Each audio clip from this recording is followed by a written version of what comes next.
On this very second edition of KnightsCast, we discuss the benefit or the hazard of terrain. Then we steal some genes as we deep dive into Aaron's gene stealer cult in a new segment called This Old List. All this and more in our podcast about kills and the teams that love them. Now, here are your hosts, Ben, Aaron, Jesse, and Will. For the greater good. Overpowered. For the greater good. Hello there. Didn't hear you come in. We were just discussing the finer points of tactics and strategy in Kill Team. Hi everyone. Welcome back to episode 2 of KnightsCast, our Kill Team podcast. Once again, I'm Ben, and these are my co-hosts. I'm Aaron, and I'm embarrassed that you caught us. Sorry about that. And I'm Jesse. And I'm Will. All right. So, welcome back to KnightsCast, our Kill Team podcast. Here we are, episode 2. We made it, baby. Yeah. So we're back, baby. Awesome. And inexplicably, so are you. So let's just get started. We've got quite a bit to talk about today. We're going to start off by revisiting just a little bit a topic that we explored last time, or we kind of set the stage for last time. This was our Convince Me I'm Wrong segment, where Aaron and Will decided to face off with their Tau and Asuryani or Eldar armies. So what we're going to do now is turn it over to Aaron and Will to tell us how that went. Aaron, Will. Yeah, so that bonkers list that I kind of came up with last week, it worked about as well as you might expect. It didn't. I won't go through the full list details. You can tune into episode 1 if you want to hear exactly what I took. I shot you a lot. You shot me a lot, and I didn't shoot you a lot. And I flew around the really map real fast. And the mission that we rolled really wasn't very conducive. So really it didn't end up being good listening that first game. But then Aaron had an interesting idea later on in the week. Running no stealth suits? Running no stealth suits. Yeah. And so we played round 2 of our 3-battle series with no stealth suits. I took a more serious Eldar army, and I won. What? I won barely. It was probably more closer to a draw. Yeah. But it was very, very interesting because it felt, at least from my side, and the battle the whole time, it was back and forth. It felt right. Yeah. It felt like the Tau were balanced, and that the Tau with no stealth suits belonged in Kill Team. Huh. It's a weird place, and it's a weird conclusion to come to, but I had the thought later on in the week that is it possible that GW just kind of jumped the gun and gave them their elite choice a little too early? I don't think so. Really? Okay. I think that with you, I think saw the light where I was talking about the 4-up ballistic skill. Mm-hmm. And some of that, yeah. That is a true detriment. Yeah. So that is the Tau ballistic skill. Just to recap, so in our last podcast, Aaron made the point that Tau, while they have some real shooty guns, don't have a great ballistic skill, and there's some real randomness as to whether they hit or not. And you're saying that really shone? Let's go with shone. In this game. It Sheen. Had a glimmer on it. And I do think that while... I mean, I agree. I think that no stealth suits, I think the Tau need one to really be competitive and to make you worry about them. This is also true. This is also something we ran into. Was we were saying that the reason why they are so effective is the stealth suit. They do have trouble operating without them. It's like a true alpha unit. Like it's like the thing that goes out there, and I'm gonna drop that behind your leader, and I'm gonna pop your leader immediately because that can go. If you're a veteran specialist, which if anyone doesn't know, you can re-roll your advance rolls. Stealth suit has a base move of 8. It's a scout. As a scout. Oh, I'm sorry, scout. My bad. And you can just zip over.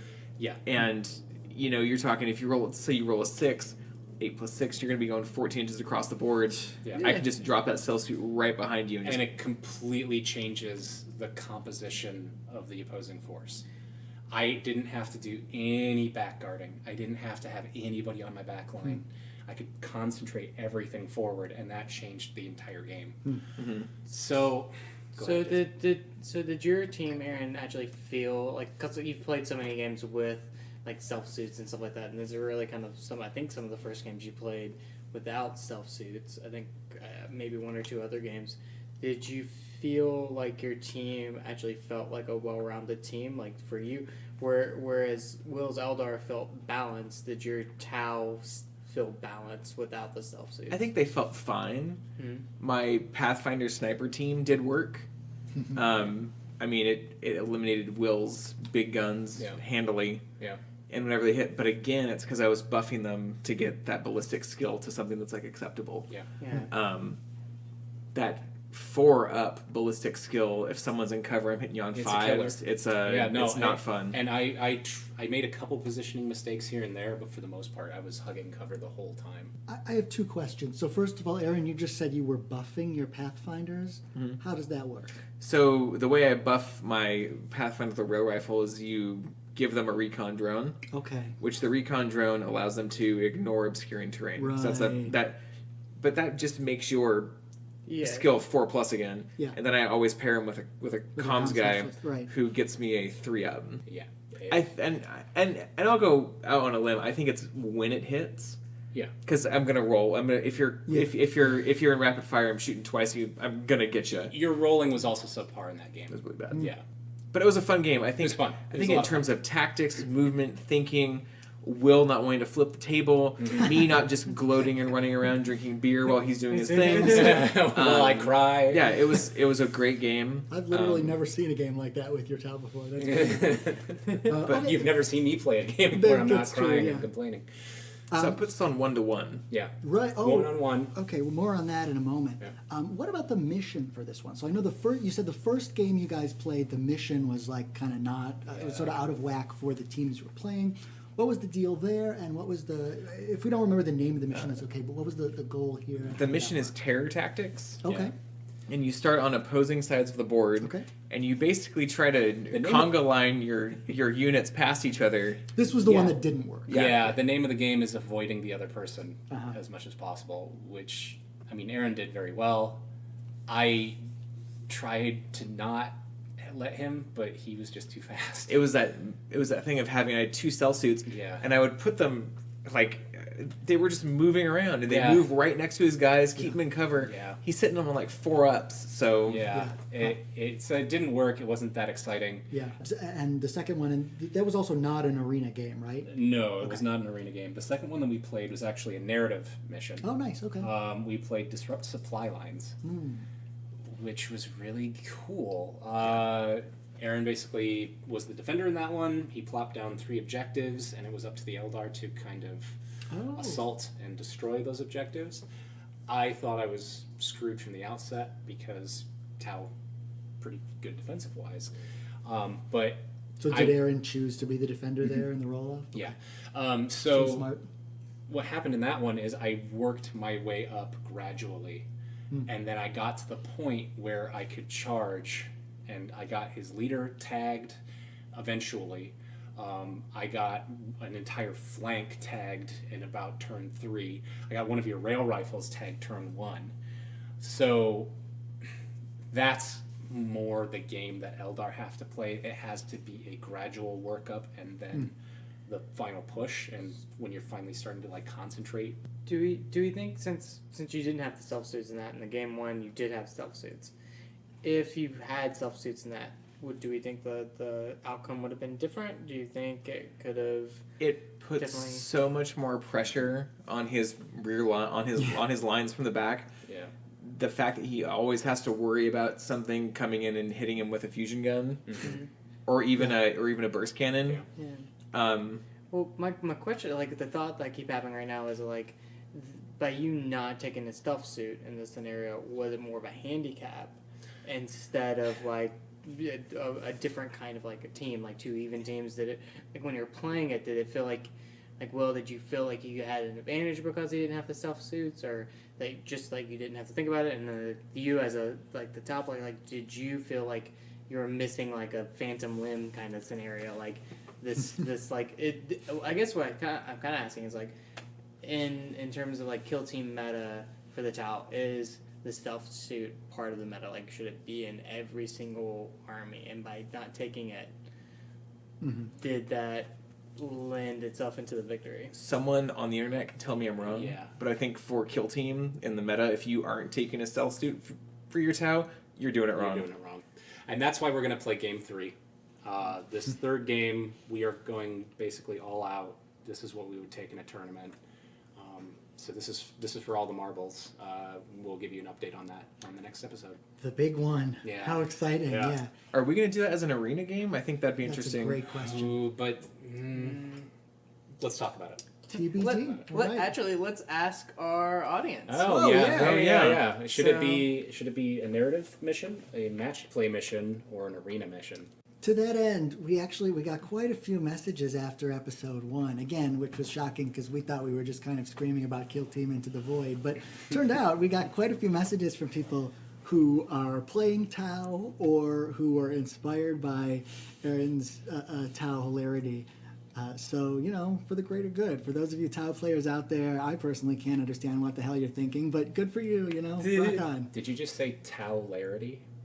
I did not, but That should be. That's hilarious. I thought you said it. We'll put that as the Fly By Nights lexicon. Yeah. going on our T-shirt for sale soon. Yeah. All right. So the next big game, the format is to be announced still. Our last Tau versus Asuryani. Stealth suits may or may not be present. We'll see what happens. We'll see. Right on. There's no question. Yeah, There always is stealth suit. It's just where we fight it, I think. And how many I bring. Yeah. I could take 5. Yeah. This kind of brings up a scenario too now, like, is how your terrain's going to be set Well, in terms of that scenario and how much that's going to affect that game. So yeah, that's one of the things we haven't talked about yet because we're going to talk about it Now. now. Yeah. All right. Terrain. So last time we discussed a little bit that we were going to come back to terrain this episode. We haven't really talked about the terrain in these Tau versus Eldar games yet. I don't know what your second game looked like, but the first game we spent a lot of time kind of scrutinizing the terrain and playing around with it to make what we thought would be a not too boring and fairly even terrain setup. And it sounds like the terrain in the second one had a lot to do with maybe blocking lines of sight, with making it possible to move around without getting obliterated by Tau snipers and stuff like this. So we want to return to that in the next few minutes as we talk a little bit about terrain. I want to start our segment on terrain today by kind of walking that back a little bit and posing as a question. All right, so Arena is out now. Maybe you've played it. My understanding is that Arena has been quite popular. All the game stores that we frequent, people have been going nuts about Arena. We've liked it. We've liked it. It's streamlined. It's fast. One of the things that makes it streamlined, fast, fun, and fair is that Arena takes care of all the terrain placement for you. There's a real clear picture of exactly where you're supposed to put each adorable little barrel. How you're supposed to glue terrain together, where every door goes. There's no mystery there. So I want to pose the question to our group first. Now that Arena's out, people seem to like it. Is there even any utility to talking about terrain placement, or has this new format for Kill Team completely made worrying about terrain placement totally unnecessary? I think that Arena has kind of changed the game in terms of the tournament scene. I don't believe that you will see a major tournament that isn't running Arena. I just don't think that's going to be a thing.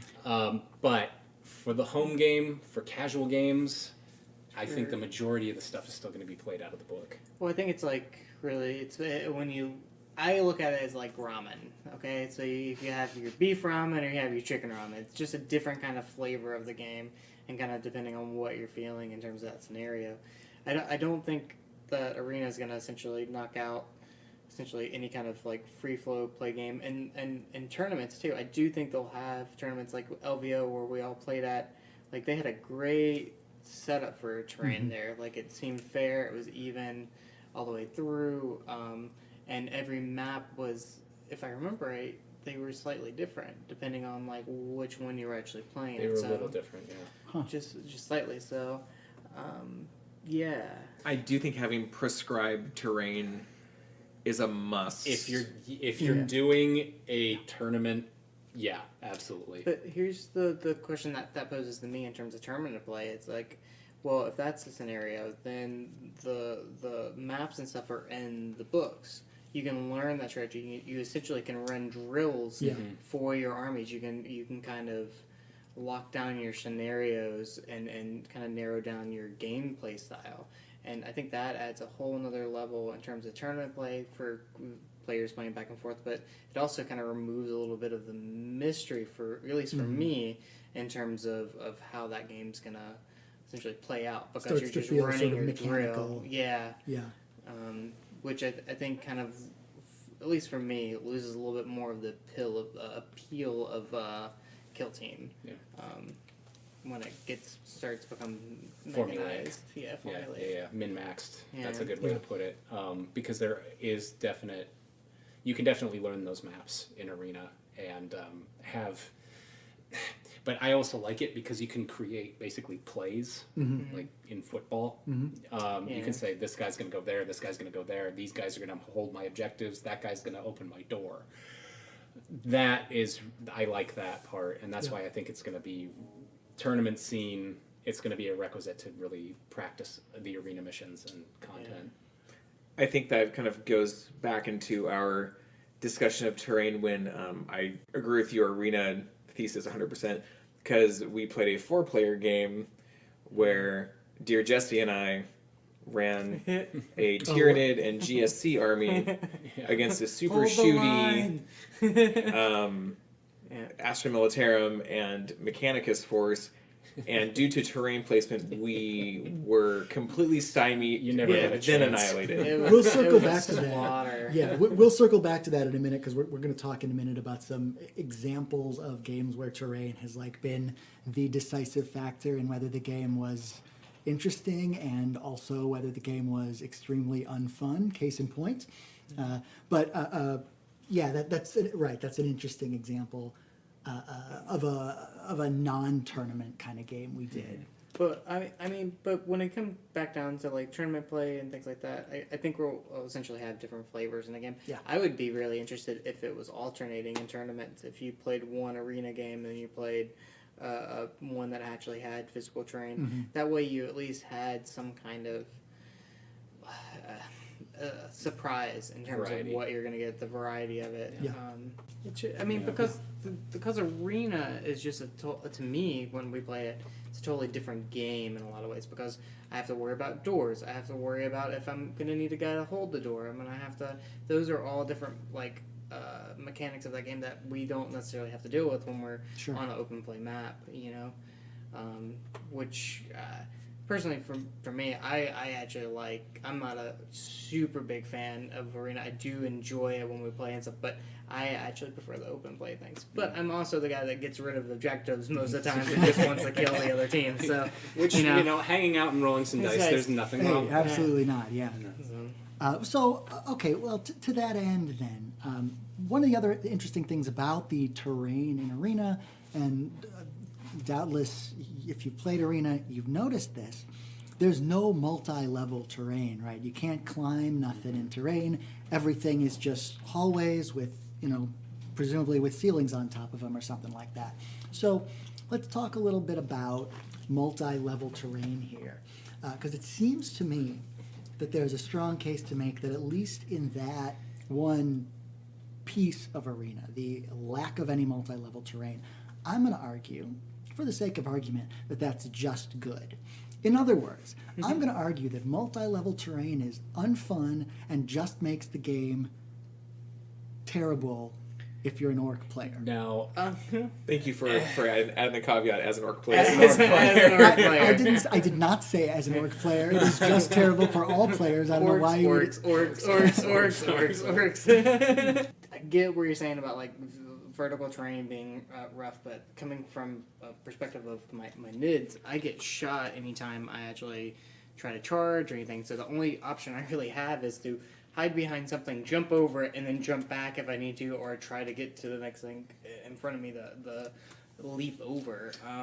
So you're saying, as a NID player, also a close combat faction, the way you're playing them, but you're saying you really like vertical terrain, not so much because you want to go on top of buildings, but because you want line of sight blocking terrain that you can lurk behind and then charge or advance out from behind. Yeah, because most of the time, I mean, if I'm using Gene Stealers, I believe their movement is 8. Something like that. So it's like the only way for me, because if I charge, I'm going to get, at least over a wall, like, so, and then I can just drop down into it. Like, so I really do feel like some of the only times I actually have a clear chance, especially since, not to beat on the towel again, but like a shooting army or something like that, where it's just, if it's open terrain or even like just obscurity stuff, like I'm probably going to lose 2 or 3 models before I even get to them.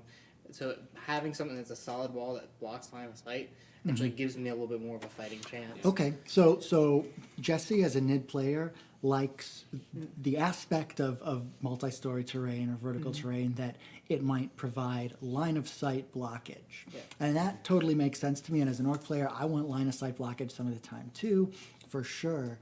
But my argument is, in addition to the line of sight block, in addition to that part of my concern is if there's a second story, or God forbid, a third story on a piece of terrain I have to play with, then all of a sudden to get up to a model, some sniper who's like just hanging out on top of it, who's probably readied and has probably been up there since turn 1 or turn 2. I hate that sniper. Anyway, if he's up there or if she's up there, I have to get like 16 inches off the ground in order to get up there, which means it's going to take me 2 turns to engage. Unless you have fly. Right. So I feel like all the eyes just swivel towards me. Unless you have fly, unless you have a Reaver with a grappling hook, or your Harlequins, then you don't have that. This, I think, goes back to like our placement thing. I 100% agree with you. I think if you have it a 3-story or 2-story terrain that is close enough from your starting area that you essentially can just plop someone down on top, it's not fun. That's on the other side of the gun, it feels like a little bit of a... it feels OP. Like, that essential placement for it. Yeah. So, but I do say if we had that kind of terrain in the center, which kind of goes back to the some of the games we played in the past, where you have to move out and then you have to spend a turn to get up there, and then next turn you can shoot. I think that's a little like fairer in a lot of ways. So. Now, here's something that would potentially offset the camping sniper at the top of a building. Yes. And this is a rule that we don't play with very often. It doesn't come up often. It doesn't come up often. It's also overlooked from time to That's time. True. You're right, yeah. We never use falling. Yes. Falling is an interesting rule because if a model is within 1 inch of the edge of a terrain feature and they're hit by an attack, not wounded, just hit by an attack, they have to pass a falling test. On a 2+, they succeed and they stay up. On a 1, they fall. And for every 3 inches the model falls, you roll a d6, and on a roll of 5+, they take a mortal wound. Unless you're GSC. Unless you're GSC, then you got have a tactic. You have a You still tactic gotta that spend you can for it. that you can fall. That's something we never play with. I was about to say, where is this rule? What? Yeah. That's Like one this- that we've overlooked in the past, and it's maybe something that we should consider going forward. That definitely. we need to keep that in mind. I don't think it comes up that much, but right, which is doesn't- to say it hasn't come up at all. It doesn't and come up probably much, it should but have. there's a at least few number of times. games where that has been something that would have affected, and it hasn't. I'm gonna start shoving people off buildings. Yeah, exactly. Like, a whole bunch of guns just run up. Like, all you gotta do is hit. That's it. Changing my team's name to the Defenestrators, just pushing people out of windows. That'd be fun. Make a Space Marine chapter of Reavers, and they just grapnel up buildings and push They people just out of push windows. people off, yeah. That's their deal. Oh no, it's the shovers. Run. The shovers. I'm very proud of working the word defenestrate into an episode of our podcast. You're coming up with a lot of great terminology. Definitely $5 words. Yeah, $5 words. It's one of my mother's favorite words. Anyway, moving on. All right, so okay, we've got multi-story terrain for NIDS. So the line of sight blocking part really important. We'll come back to that. Putting multi-story terrain on the edges of maps, especially in deployment zones, though, really just, what you're doing basically is you're just stretching the map backwards for someone who wants to camp a unit, a model. And I agree, that is not fun. I think one of the very first multiplayer, like 4-player games that all 4 of us played in Pasadena at Game Empire, shoutouts, great place. Very first multiplayer game we played. Aaron, you were playing your guard. I think it's one of the only times I've seen you doing that. Yeah. Jesse and I were Nids and Orcs. And Will, you were playing Eldar, and it was an early Eldar game. We played in that back corner there. It was the first game. I think I brought my dog out there. It was great. Anyway, it's a great place. Y'all should go. Anyway, and I remember Jesse and I were fighting over this Imperial Bastion. So it was this little tower that we had put right in the corner. And we played our own game while everyone else was playing. It was really just it was a waiting game, like most of our 4-player games. Right. So we were just kind of squabbling in the corner over this pointless piece of terrain. The thinking being, I suspect, that if either of us could get a shooter up there, we could just camp for the rest of the game. But it really just made for a pointless game because we're both charging up there, and it's like, oh, you fail your charge. If you're charging up a piece of terrain and you don't make the full charge, you can't move halfway up a piece of terrain. So next turn, you're back to square one, right? You're nowhere. Which is to say, I think we just kind of had a less fun game as a result of this piece in this terrain piece in the corner of the map. Yeah, I mean, I'm trying to remember the specifics of that particular game. But I do remember it just turned into us you know that scene in Alien vs. Predator where there's the aliens and the Predator on top of the thing and he's fighting away? I think that's what that kind of symbolized was Nidge trying to get up to a solid orc. Sometimes the best part of the game is creating your own cinematic words. That's great. Yeah, that's a good point. I think that segues perfectly into what we talked about earlier with the your bastion of shooters versus our... there was another 4-player game. If you've seen a common theme in this, guys, it's usually that we get shot, or the guys that play the combat specialists, we get shot a lot. So in that game, Ben played AdMech. This was a different game. This is a different game. Ben played AdMech. I played Imperial Guard. Yeah. Aaron, you Which had I think GSC. was a first for both of us at the time. Yeah. Aaron, you had GSC, and Jesse, you had Nids again. And there was one... It was a 2v2 game, so it was Imperium versus Nids and Jade Stealers. We had a Fortress of Redemption in the center of the table. And describe that piece a little bit for listeners. Giant tower. Giant tower. And then the battlefield conditions. And it's not just a... It's not just a tower. It's a tower and then walls. Right, a tower sounds in long. the end of Game of Thrones, that the Great Wall of the North, it's like the Great Wall of the North in the center. It was basically that. And then the funniest part about that is that the battlefield conditions, everything that wasn't on the ground was trapped. And you had to roll a dice and then take a mortal wound if you step on it. So basically there's this giant wall. We didn't need to advance. They needed to advance. And it didn't turn out well. I think you guys lost 3 or 4 models to that battlefield condition. I do remember getting one Gene Stealer in, and I was like, he's gonna do something. And then he rolled, and then that hit on the trap and died. And it's oh, man. that was definitely suboptimal. Terrain kills you instead. Though it's a worthwhile one to talk about. So that again, what is that terrain piece called? The Fortress of Redemption. Fortress of Redemption, yeah. So it's kind of ironic when you think about it now. There was no redemption to be had because it was rough terrain. Yeah. So basically, it's this piece that's got to be like more than 22 inches long. Yeah, it was pretty much the size of the Kill Team map. Yeah. So on a 2-player board, it takes up the entire board. On a 4-player, which is what we were doing, it still took up most of the game board.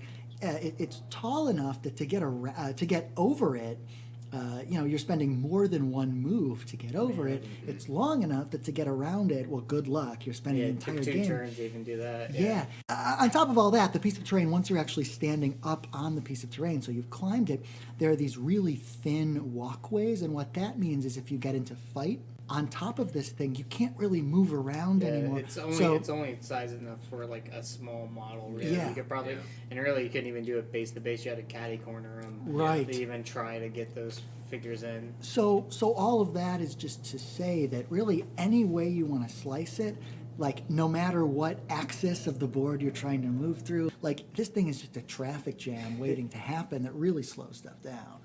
And we've used that thing in multiple games. I'm fine if we never look at it Ditto. again. Yeah, Someone's yeah. always like Never goes done over it. to the corner and picks up like, let's use this thing. And I'm like, no. Every time. So cool, though. In the back of my mind, Make some great I'm pictures. just screaming. I think I literally shed a tear last time someone looked But at it. Yeah. I think that kind of brings us around to the conclusion that maybe not all of the terrain that's made for 40K should be used in Kill Team. Yeah. Yeah, because some of this stuff is being built to block line of sight on Titans now. So you just kind of have to use your own discretion about what you're building, what you're putting on the table. Yeah. In terms of Kill Team, because it doesn't always work. But now we're getting our own Fly-By-Nights terrain made by, painted up by us. Yeah. So we've got some Word. Sector Imperialis. I'm working on the Wall of Martyrs. And I'm also sitting on the Ryza pattern terrain that came in my my Starnes Disciples box. Nice. That's right. So we got some pretty cool jazz. And that's another piece of terrain we could pick up if we wanted to get the Ryza terrain, which looks like all like Frontier. Or it's a Sector Fronteris. Yeah. So that'd be fun to have. But, Ben, you've also got a couple projects going right now, right? Yeah. So, first of all, I guess we've got some of this stuff on Instagram already. Our Instagram is Knights_cast. So we've got some of this stuff up there. Again, Aaron's just painted up some of the Wall of Martyrs, I believe, which is just awesome. And you've got like flower. Tell us about the flowers. I have some of the meadow flowers from Army Painter, their terrain, and I lovingly placed them growing out of the shattered rib cages of Cadian guardsmen. It's so great, yeah. It's so like textured too. I cannot wait to play some games on there. So we've got that going. I've been doing some terrain kit bashing over the last few weeks, and I think we posted a little bit of this stuff on our Instagram too. So I made some kind of weird, like swampy kind of walkways out of a mixture of art supplies from a craft store. So some of that granny grading, I guess it's called, or it's like crocheting kind of grading, and some, there's some you other... gotta use my favorite part. You gotta tell the favorite part of what is actually like they're sitting on. Well, I had, so as I'm a type 1 diabetic, and I had some extra medical supplies laying around. They just look like perfect structural support. So let's just say, I cobbled together something borrowed, something blue. There's a lot going on in this terrain. There's sprue frames. There's magic cards. cards as sighting, and it looks incredible. I put it all together and have named it Spruehenge. It's the home of my war boss, Mary Choppins. But anyway, more work in progress. Also, used some batteries and Christmas lights to just cast some light, so it makes for some nice photographs, though we really only started to explore that. But more recently, and dear listeners, I challenge you to do this too, because it has been so fun. I went to the Goodwill store a couple days ago to look for plastic children's toys that I could cut up and turn into a base. And I left with I paid $5.99 for this gigantic like Fisher Price castle, which I took home and have just been gutting and adding weird stuff to. So more on that as the situation develops, but I'm trying to put together some very weird and hopefully very fun terrain for Kill Team. But what's important about that is I'm trying to take what I learned from our discussions about terrain and what's fun about terrain and kind of build that into the stuff I'm making. And so I guess more on that in just a little bit, yeah. You know what would be really fun? Make that a challenge of go to your local Goodwill store, see what you can get for $5 or less, cannibalize it, make it 40K. Yep. Send us a picture because I think that. God, I'm just wondering what's gonna come down the road. Oh, There could be some super cool stuff. It's gonna look like that scene from Toy Story. I can incentivize this. Oh. I'm sitting on an unboxed Primaris Captain. Oh. What? Oh. That if someone, dear listeners, will never run Space Marines. You can have a Primaris Captain. So That's great. let's All right, now we make got a this challenge, official. yeah. Okay. All right. So official rules: you can't spend more than $10 on the initial I piece. think 10 is the right You price, can do whatever other hobby supplies Good, yeah. you want on it. Bonus points for creativity. Send us the pictures via DM or tag us on Instagram. Yeah, tag us on Instagram. We'll take a look at the entries and hopefully we might have a winner by the You're next also episode. welcome to email us, and our email once yeah. again is knightscast2019@gmail.com. we should come up with a hashtag for it though, so they can hashtag Oh it. yeah, hashtag. So We'll have to post something about this. Yeah. Yeah. We'll post All more right. information. That's when after. Aaron just off the dome just declared that there There is a challenge. I mean, It's been thrown. it's like a one-off. I'm not just sitting on a bunch of stuff. But this is like a Yeah. Primaris Captain. And this that- is the store anniversary. Yeah. Primaris Captain. So it's- we'll post Yeah, a picture man. on that. It's on fairly Instagram rare, as well. and That's awesome. and also it's also kind of a thank you to the listeners because I think it's great that you guys are spending time with us. So it's also for the greater good. So Well, I tell you what, I feel like I've learned a lot about terrain at this point. I'm pretty willing to say I think it's time to get to our break, and then we'll be right back with you to talk about some more stuff.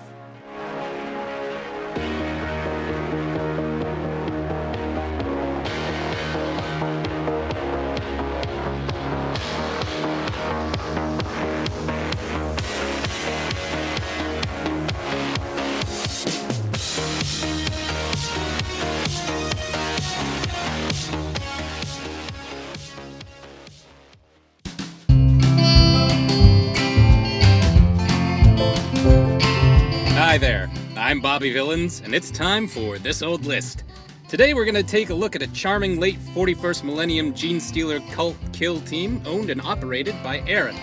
The guys are going to take a look at how to fix or break this kill team entirely. So without further ado, here's Aaron to tell you a little bit more about what he's running. I mentioned in our first episode that I love the way the Gene Stealer cults look. I think they're great. Excellent, yeah. They're really cool models. They're kind of like a slower Tyranid with some guardsmen thrown in, with some like incredibly powerful melee fighters. There's some of the tools like you can with the rock like one of the models specifically the acolyte hybrids can bring rock cutters, which can basically one-shot anything if you roll well enough. Yeah. And they've got a lot of like sneak surprise kind of stuff going Very on. It's sneaky. interesting tactics. Yeah, they have like Yeah. the cult ambush, which lets on the beginning of the battle of the battle you can on the roll of a 6 you move them like a 6-inch move. It's So 5 or 6. Yeah, 5 or 6. 5 or 6, yeah. And that's not even a tactic. That's just built into all of their Everything. Yeah. non. And I used that Set in models. LVO when I ran them to I got like I think 9 out of 10 cult ambushes, and I annihilated the Admet guy I was playing. So I was so close immediately. You were like breathing down his neck before the movement phase in Yeah. turn 1. Yeah. So as for models you can bring, kind of like there's a couple flavors. You have there's neophyte hybrids, which function pretty much as guardsmen. I bring them just to take objectives. You have acolyte hybrids, which are kind of in between, I would say, like a Gene Stealer and a guardsman. They bring your heavy melee. They bring the weapons. equipment, Yeah. the heavy equipment, the tools. You have hybrid metamorphs, which move over toward the NID category. They're almost Gene Stealers. They're pretty great. You can bring like Boneswords and things that do a lot of AP. They get more attacks than your acolyte hybrids. And the aberrants aren't really worth mentioning. Only a couple people have them until like 2 months ago when GW released the box of the aberrants. They're really expensive and can bring a really expensive gear, power picks and power hammers and stuff. And you don't have any, so Don't we're have not any of really those, going to be I'm not talking gonna about talk about those. aberrants today. Yeah. I will say that I'll just jump into my list. This is the one I brought to LVO. So for me, in my leader category, I bring a neophyte leader, and he is equipped with a power pick and a web pistol. My specialist, I bring an Acolyte Fighter with an auto pistol, a heavy rock cutter, and he is a Zealot specialist, which gives him an extra attack when he charges and also gives him a +1 strength, so that makes his rock cutter a strength 10 when he's coming at you with it. And he's also going to be attacking 3 times, which is just gnarly. I bring a Gene Stealer combat specialist with Acid Maw and Toxin Sacs. I will bring a Neophyte Hybrid with a Cult Icon, which allows all units within 6 inches of him in the fight phase to reroll 1s. He's also a Medic, which I give the Stim Injector to my charging model. For my non-specialists, I bring a Acolyte Fighter with a Rock Saw. I bring a Acolyte Fighter with another Rock Cutter that I got in the Starn's Disciple box, but that's actually, it's a bit of a modification to my LVO list, but it's 99% what I brought to LVO. Hybrid Metamorph with a Hand Flamer and a Metamorph Claw. A Neophyte Gunner with a Flamer. A Neophyte Gunner with a Seismic Cannon. And a Neophyte Hybrid with a Shotgun. And the Neophytes are pretty much there to do harassing fire and take objectives. Now, you won your first game at LVO with this list. Handily, yeah. How did the rest of LVO go for you? The rest didn't go so great. I played a Death Guard player who was fantastic. He got me with Poxwalkers. I wasn't able to capitalize on my movement. I then played back-to-back Nids, where first was a Hormagaunt spam, and he had all of 17 of those and 3 warriors, and he just beat me just by taking objectives. And then the last guy brought Lictors, which I just couldn't take. I just couldn't kill a Lictor. Right. So you've had some problems with this list in the past, and even after LVO, you've had a number of frustrations with this list. Just not survivable. Yeah, so that is what we're here for, essentially, is to pitch our own ideas with the models that you have. And then the idea being, you will then select one of these ideas that you hear to be played against some challenge, one of the forces that we have among us. Okay, so what I tried to do, and I think probably the goals that I'm setting out here are pretty similar, and the build I put together with the models Aaron has are also not totally dissimilar. And remind me again, Aaron, so you do have a Gene Stealer in your build? I do. Your strain, yeah. And it's specialism as well? Combat. Combat, okay. So here's what I put together, and again, this is not too different, but there's a little bit of difference here. So, big picture, my sense of Gene Stealer cults, I think there are some interesting shooty variants. There are some interesting shooty models you can put on the table for GSC, but overall, my read is they're a trap. That is to say, I don't want to waste a lot of points on anything shooty. I actually don't think the Seismic Cannon is going to, on average, is going to do too much. Its range, I think, at max is 24 inches. And if you're shooting at 24 inches, I think you get 2 shots. It's a heavy 4. At 24 inches, it's heavy 4. At 12, it's heavy 2. Right. Okay, got it. So I'm doing it backwards, right? So you get more shots at range and less if you're up close, and it's way stronger up close. My sense is that for a take-all-comers list, that heavy 4 at long range is not going to do too much for you. So I actually didn't go with too much. I didn't put a lot of points into shooting. I did take a heavy stubber. So with that being said, let me talk through what I took. My specialists, I took an Acolyte Fighter with a heavy rock cutter. That's a combat specialist. I took a Gene Stealer. That's a veteran. As a leader, I took your Hybrid Metamorph with Bonesword and Hand Flamer. That was just because out of the models that I wanted for the points available, it was the only model that could potentially be a leader. And finally, I took a Medic, which is a Neophyte with an auto rifle and a banner. So again, I took that guy as a Medic. I've got... including those models I just listed, everything I put on the table, I've got an Acolyte Fighter with a heavy rock cutter for 12, an Acolyte Fighter with a heavy rock cutter that's as a specialist for another 12, a fighter with a heavy rock saw for another 12, and a Gene Stealer, this is the veteran I mentioned earlier, for another 12. That brings us up to 48 points. I took a hybrid with banner for 12 points, bringing us up to 60, a leader who's a Metamorph leader with Bonesword and Hand Flamer for 10 points, bringing us up to 70. A Neophyte with an auto rifle and another banner, so we've got 2 banners on this team, who's a medic for another 10 points. That brings us up to 80. I took a Neophyte Gunner with a Heavy Stubber for 6 points, so that's 86. A Neophyte with an an auto rifle for 5 points, bringing us up to 91, and a Neophyte Gunner with a Flamer, bringing us up to 100 points. But what I've done there is pretty much everything I've taken wants to charge. The Assault Rifle wants to be advancing and shooting, and also the Assault Rifle, if for some reason you're getting charged, so if you're playing Orcs or Nids or some other chargey army, that Flamer is going to be good as an Overwatch model. But the most important piece in this list for my purposes is that veteran Gene Stealer. So the idea here is you want to be spending a command point with him on turn 1 to make an advance with him. That advance is going to be his base move, which is I think 8 inches, plus whatever you're rolling. So you're basically moving him across the entire map. Everything else you're hoping to be moving up as far as you can with your built-in, not tactic, but just your built-in GSC ability to get them as close as you can. So you're essentially giving that Gene Stealer the veteran ability to get a turn 1 charge. Is that what you're thinking? Exactly, yeah. So I just want to tie up as much stuff. And I want to be charging first with the Gene Stealer because he has a 5+ invuln save. So my hope is to charge him against something that I can use his invuln save to negate. Right. So I'm trying to just get everything up as far as I can. Last couple of units I put in, so Heavy Stubber on the Neophyte Gunner, for example, really just there because I had some points left over. But big picture, I'm just trying to get as many units as close as I can as possible, get them in to combat. And this is pretty similar to what you're doing. I'm just doing something different with the veteran specialism. Right. Yeah. Okay, Will, what about you? All right. So I look at the GSC and I see Glass Cannon.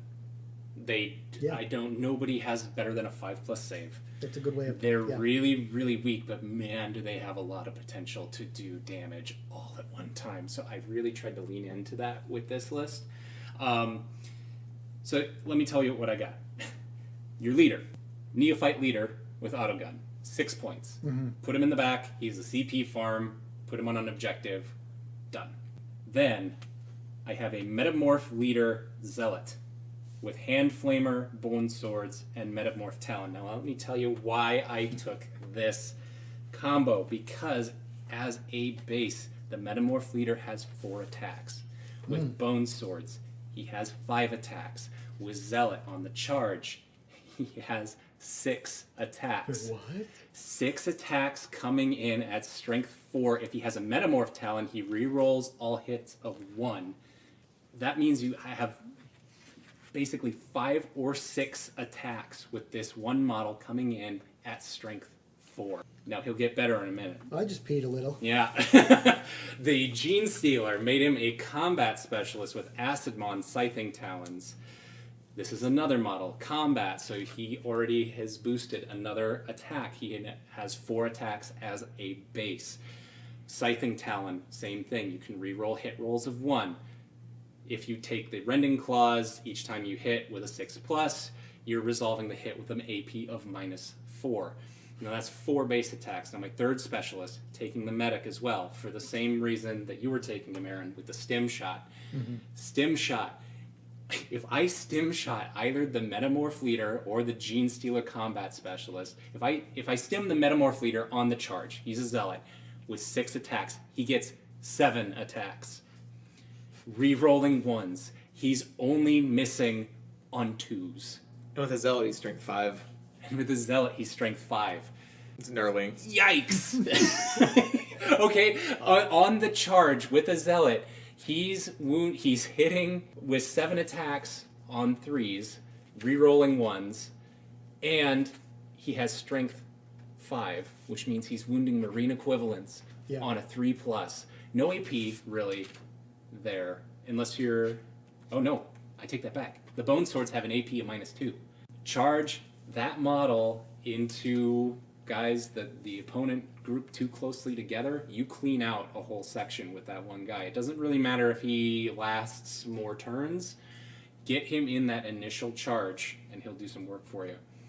The medic boosting either the Gene Stealer or the Metamorph Leader, you're talking about two major sources of threat. The Gene Stealer with 5 attacks, the Metamorph Leader with a potential of 7. That's huge, but it's not all. Because I wanted to build this list around several different identifiable threats. So you're forcing the enemy to choose to pick their poison, essentially. So for the rest of the list, I have a Neophyte Gunner with Seismic Cannon, just to keep your opponent's heads down. Yeah, okay. The thing with putting these very powerful close combat units, they will be focused. They'll be focused. They may never even see combat. But for 11 and 12 points apiece, I think that's worth it. The Neophyte Gunner sitting in your backline with a Seismic Cannon, 8 points. An Acolyte Hybrid with a Cult Icon, an Auto Gun, 12 points. My Medic is a Neophyte Hybrid with Shotgun, so he's only 5 points. Throwaway unit. Stim, if he dies, he dies. He's not going to be a priority target. Then I bring in the Rock Cutters. So I have 2 Acolyte Fighters with Hand Flamers and Heavy Rock Cutters, who are basically going to be coming in right after the Metamorph Leader and the Gene Stealer. So you get hit once, you might take 1, you might take 2 of them down, and then turn 2, you're getting charged with Rock Cutters. Then to round out the list, I have a Neophyte Gunner with Heavy Stubber for 6 points, and just another Neophyte Hybrid for 5 points for objective control. That list is based around Shock and Awe. It's pretty swingy. It's going to rely a lot on getting the advanced move that GSC get. It also, if you're playing the scouting phase, if you take forward positions as your scouting phase choice, you're looking at a lot of potential turn 1 charging for these very, very powerful models. I could see this list completely just wiping an opponent out. I'm talking like board clearing if it goes well. GSC, just by their very nature, they're very swingy. Their tactics aren't much help. They're very situational. You can't really rely on that. So you're using your CP for rerolls, for potentially charging, and positioning stuff. But I think I got very, very excited when I completed this list because I want to see what with that amount of hurt going forward could do. And one more time, did you take a veteran on here? No veteran. No Okay. veteran. Yeah. No, the only one that can take a veteran is the Gene Stealer, and I took a combat specialist. Gotcha. Yeah. Okay.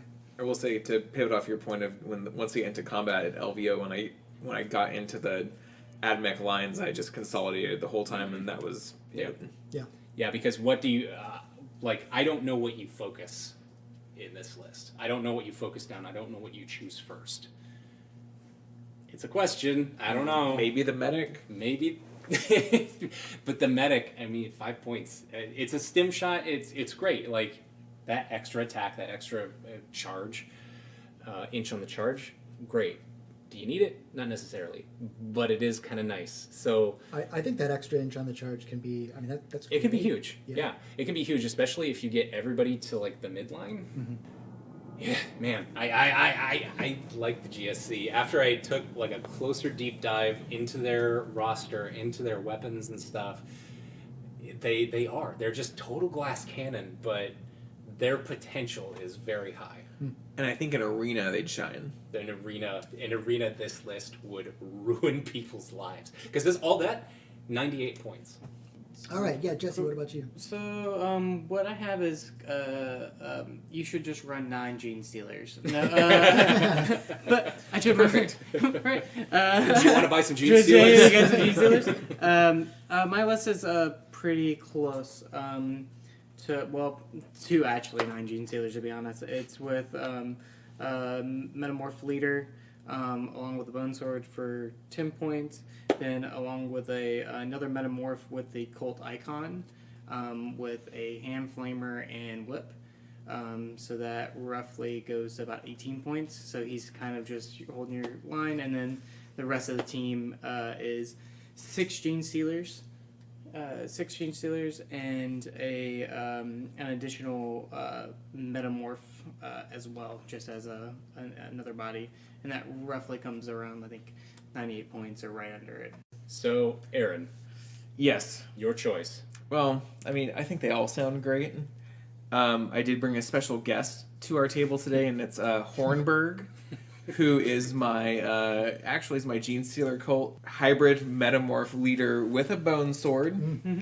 And I liked all of your lists, and I would pick all of them. Hornberg got very excited when Mr. Will mentioned him on accident. Didn't even know who Hornberg was. Didn't even know. So Hornberg did a little happy dance and threw his Bonesword at Will. Yes. We'll put him up on our Instagram. And And I take up the Bonesword. Hornberg will be up on Insta, so you can all say hello to him. And so I, in turn, challenge your Imperial Guard to a game with these Gene Stealer cultists. Deal. Let's do this. All right. Deal. Let's do Well, this. now hold on, because this is a take-all-comers list. So last time we made a big deal, and we're not the only ones making a big deal about the fact that this game wants to be played with a roster. Do you guys remember that? Because guess what? Yeah. We don't. We didn't do that. We just made a take-all-comers list instead of roster play. So we're kind of breaking our own rule here, which is fine. But I think if it's going to be a take-all-comers list, which it is, then we should be playing this not just against one army, but against a few. I'll play your So- Mechanicus. And then on top of that, I'll throw in my Nid, so we can Nice. have Yeah. Pure Bloods versus... Oh, that's Nicole. great. Yes. It'll be fun. All right, so we got homework then before our next. My rock stars are gonna eat. Gonna eat so much. Thanks, guys. If you would like the Flyby Knights to talk about your kill team on this old list, send it over to knightscast2019@gmail.com. Walking with you and you're moving pea stones and you're rearranging all the pieces that you find. Before we sign off, we have two last things we want to do for this episode of our podcast. First of all, just a couple of quick shout-outs. So, Will, tell us quickly about your... I want to give a quick shout out to Crystal Fortress. Nice. I just bought a couple of their kits a couple weeks ago. I'm really enjoying them. They're a great storage solution. It's all transparent acrylic. It's easy to build. It's easy to maintain. When you like to put your models on display like I do, they look fantastic. They do. Check out Crystal Fortress. They're local here in LA. They're great people. Their customer service is amazing. Awesome stuff. Love Crystal Fortress. Nice. Yeah. Okay, so I've got a couple of shout-outs. First of all, really quickly, a subreddit that I think is a lot of fun, and I don't see a lot of play for. It is Minisdayout. So Minisdayout is a subreddit where people take pictures of miniatures that they've painted outdoors, like doing fun and silly stuff. I just think it's a lot of fun. I think we should all be posting on there and also checking out what people have posted on there. So that's shout-out number one. Shout-out number two is to an Instagrammer who did some wonderful kit bashes of grot heads on Deathwatch bodies. They're hysterical, and we've communicated a little bit, and he told me about a new project he's got coming up that sounds just awesome. He sent some work in progress pictures. I don't want to spoil anything, but again, check him out. Eman.Paints on Instagram. Just a lot of fun and some really nicely painted stuff. Google 40K, and also hashtag us too, so we know, tag us in it, so Yep. we know that it's out there. And we'll take a look. Let's give you a timeline of about 2-3 weeks 2-3 weeks. Yeah. to do that. There's Be a great. Primaris Captain involved, so Primaris Captain, unbox. Sweet, Yeah. sweet prize. Very nice. Sweet prize. All right. From Ben, Aaron, Jesse, myself, thank you for tuning in. Thanks, guys. We'll see you next Bye. time. Thanks.